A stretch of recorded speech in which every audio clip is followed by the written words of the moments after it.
چې حالاتو راته ډېر کچه نسبت کړی قسم دی ما 9 کاله یو ځای محبت کړی قسم دی او خالق پروردگار نه د بدل په انتظار یم د هر سړي ما ښه بلا عزت کړی قسم دی او غربت می خپل لاسونه په ګریوان کې اچولي غربت می خپل لاسونه په ګریوان کې اچولي هغې رانه په دې وجه نفرت کړی قسم دی او په لمونځ کې د جنت تمه دعا کې د اشنا په دې غرض می خدای ته عبادت کړی قسم دی او یو څوک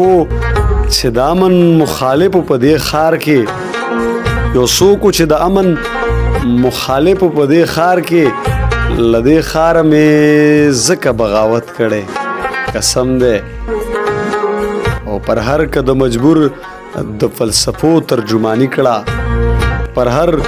که د مجبور د فلسفو ترجمانی کړه عثمان هم په دې شعر باندې محنت کړی قسم دی او حالاتو راته ډېر کچه نسبت کړی قسم دی ما 9 کاله یو ځای محبت کړی قسم دی